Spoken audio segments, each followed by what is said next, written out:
Boy, things are getting interesting on the political landscape. And this Judge Ellis, boy, trying to go after Manafort. They had this, the star witness come up and perjured himself. Oh my gosh. Again, this is like, bring out Stormy Daniels. We're going to get him this time. Oh, this is brutal. However, you remember old Rudy Giuliani says, according to conservativetreehouse.com, theconservativetreehouse.com, Robert, and they got the link to Hannity, Sean Hannity's, show, video clip anyways. Rudy Giuliani, Robert Mueller is now implicated in collusion in a soft coup attempt? What? Interesting. As previously said, the biggest takeaway from the documents today, which was they posted yesterday from the Conservative Treehouse, and the documents he's referring to is this interesting text back and forth from between Christopher Steele, the dossier creator, basically, and Bruce Orr. And there's a big list of back and forth on that. And it says that's the raw data. CTH is trying to avoid selling a specific narrative because it appears John Solomon, Sarah Carter, and Byron York are doing exactly that. Something isn't okay here. My spidey senses are setting off alarm bells. Who is giving these documents to John Solomon? Why are they giving these documents to John Solomon? What is the purpose of giving these documents to John Solomon? There is a motive to leaking this information to John Solomon. Who are the quote-unquote investigators within Congress and the DOJ that are so willing to give documents to Solomon to support his reporting? My own cynical review takes me back to the recent release of the FISA application and the mysterious unredacted date, 3/17/2017, that allowed us to connect the dots and see how the Senate Intelligence Committee had the original, full, and unredacted FISA application, which was apparently leaked by James Wolfe, and yet no one caught it or reported on it, and the media were or are hiding their knowledge therein, and Wolfe was never charged by the DOJ with leaking it. Essentially, what the sum of the total of this tells me, the battle of the white hats versus black hats inside the institutions of the DOJ and FBI continues. There is a specific intent on covering up the severity of the corruption within the DOJ and FBI, and there is some entity, some small and obscure yet motivated entity within the institution that is trying to head off the cover-up. This is all happening while Congress is out of session for August. So who is the controlling entity here delivering these leaks? Are they leaks, or are they controlled releases? Why only Solomon, Carter, and York? Sorry, but I have more questions than answers, and my own intellectual trust meter is pegged in the red, as CTH anticipates a likelihood that this is the traditional chaff and countermeasures approach to the deep swamp cover-up. If there wasn't a cover-up in the works, there would be no need to hide the James Wolfe leak, which he links to, of the highly classified FISA application, and he would be under indictment for it. So that was the article he linked to. And just to give you an idea, there's just a bunch of, to and froms here, this conversation between these guys.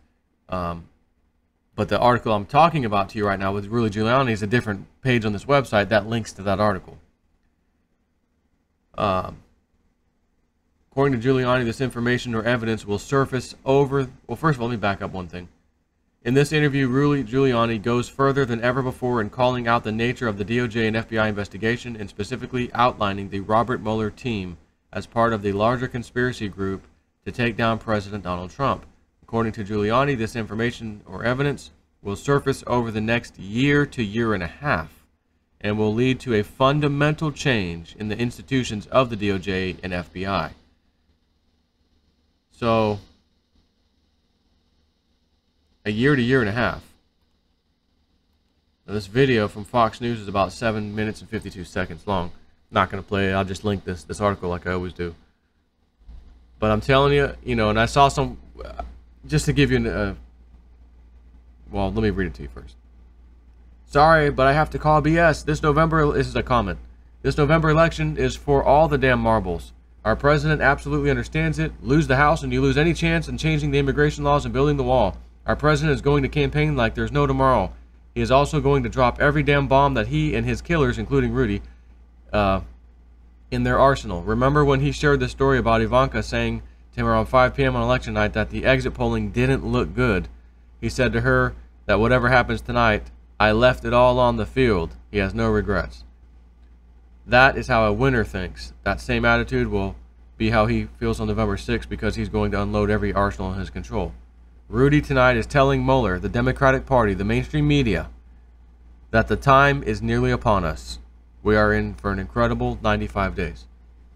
I've been telling you my personal opinion that Trump, being the guy he is, and watching how he navigates and does things and says things or just silent and then bang, drop something. Oh, that's absurd. That's not true. And then it becomes true. Oh my God, it was true. I feel like we're going to see some dirt come out on these Democrats. Midterms. We're going to take back the House. We're going to take back the Senate. A blue streak is coming. Yeah, blue wave. You're going to need a magnifying glass to see this blue wave, okay? My personal opinion is that what this guy had just said, and I've been saying this. You're going to see some bombshell information coming out. That one nailed. That one nailed. Oh, you got caught doing that. Oh, I'll step down. I won't run.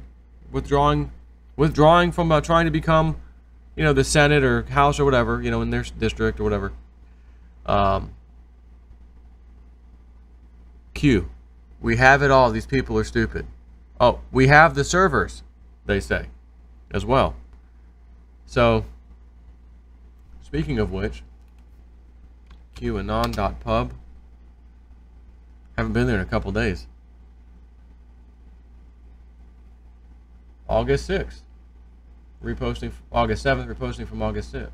The bill that opened the door for Twitter, Facebook, Google, etc. to censor and control.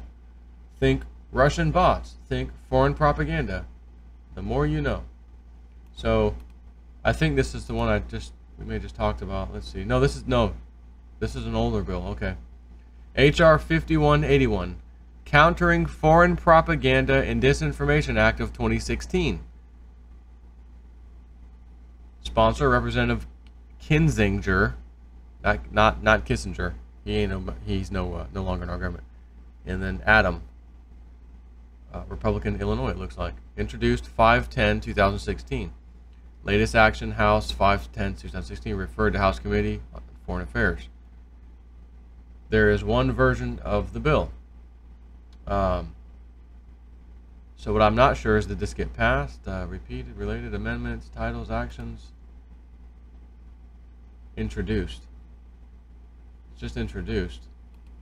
So if we go back, to counter foreign disinformation and propaganda for other purposes. It is the sense of Congress that 1. Foreign governments, including the government of the Russian Federation and the People's Republic of China, use disinformation and other propaganda tools to undermine the national security objectives of the United States and key allies and partners. I'm trying to just go through this. Let me just pause for a minute, see if I can find something juicy that makes me think of, oh, there's the Google and Facebook part of this. Hang on. All right, that was fast. Let me just read you this because there's about 9 different points here. So, Section 3, Center for Information Analysis and Response. Establishment. Not later than 180 days after the date of the enactment of this act, the Secretary of State shall, in accordance with the Secretary of Defense, the Director of National Intelligence, the Broadcasting Board of Governors, and other relevant departments and agencies, establish a Center for Information Analysis and Response, in this section referred to as the Center. And the purposes of the Center are, here's the information. 1. To lead and coordinate the collection and analysis of information on foreign government information warfare efforts, including information provided by recipients of Information Access Fund grants awarded under subsection E and other sources.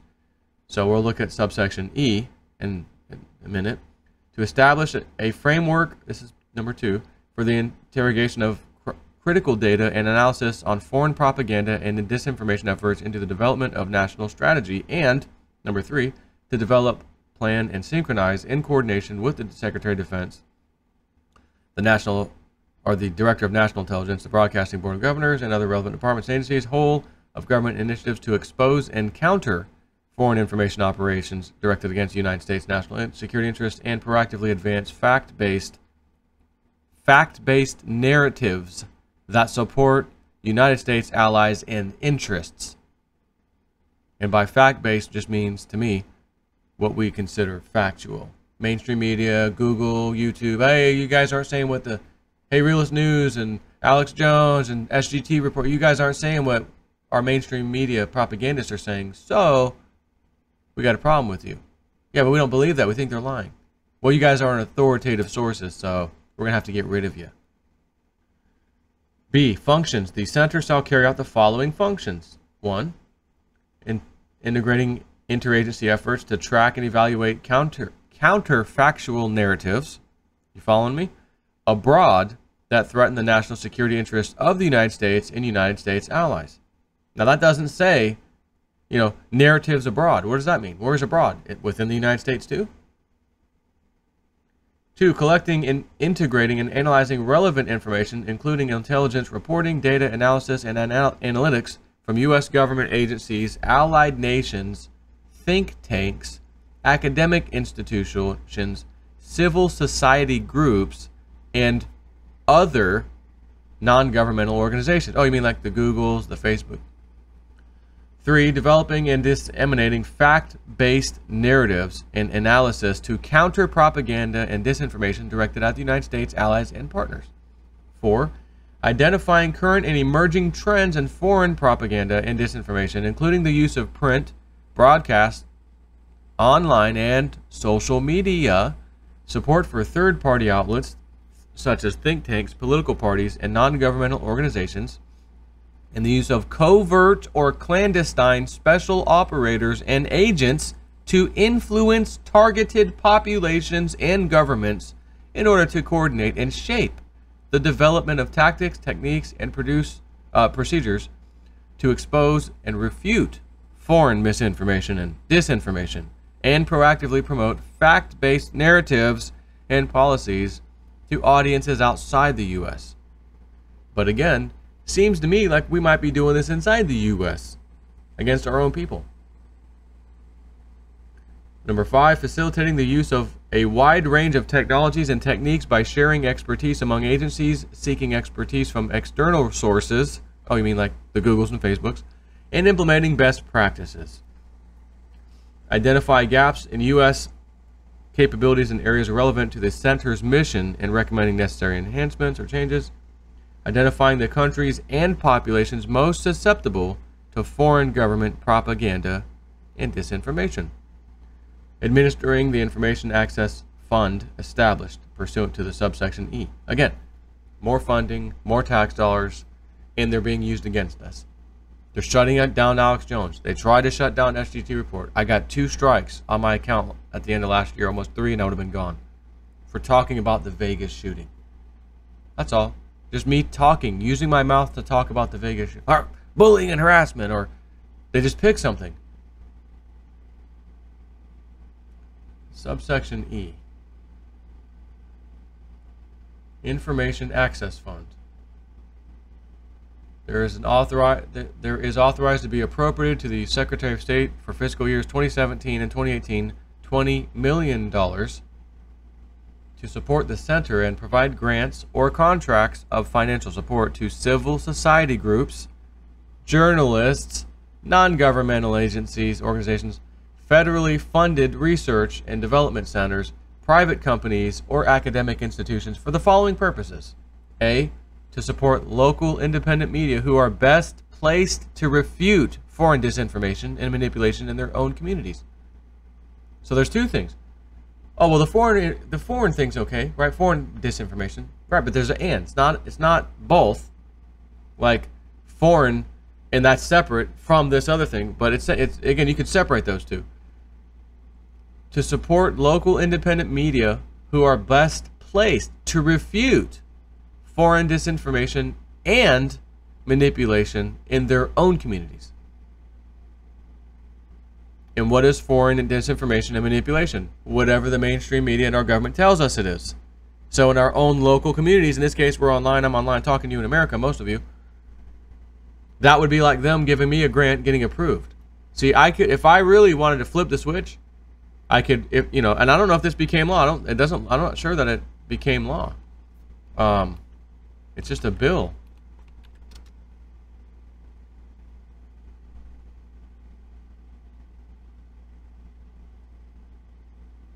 So, HR 5181.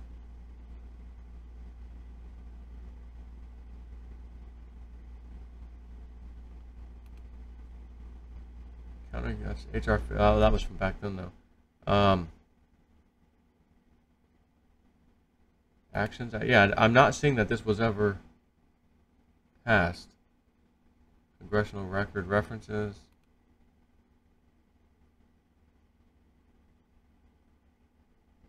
By Mr. Kinzinger of Illinois, for himself, Mr. Ted Lieu of California, Mr. Fitzpatrick, Mr. Lipinski, Mr. Lamborn, Mr. Takei, Mr. Young of Indiana. Looking at something, I don't really recognize any of these people as, like, you know, normal shills in Congress. So, all actions. Last action was referred. Yeah, introduced in House. That's it. So, you can see where they're trying to go with this. Now, you might argue, well, the stuff they're doing right now is as if that is already law, yet that's not law. So, who knows? The bill that opened the door for Twitter, Facebook, Google, etc. to censor and control. However, it's still a bill. It's not law yet.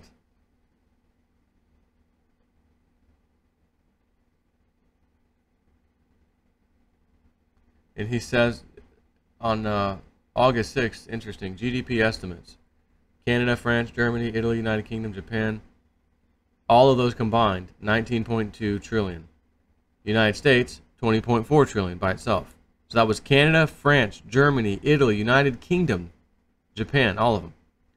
So he says, Q, ask yourself if the U.S. GDP is greater than the total of all others combined, the G7, which allows us to negotiate from a position of strength, why would previous presidents knowingly, unequally, distribute America's wealth away by making unbalanced trade deals? Why was America's wealth being distributed? And he says WW, which is worldwide. Why was it being distributed worldwide? Why was the American taxpayer essentially subsidizing the rest of the world? The American taxpayer has no equal anywhere in the world. Access to the American consumer, i.e. U.S. market, is essential for every major country in the world. America was systematically being weakened. Our military was systematically being weakened.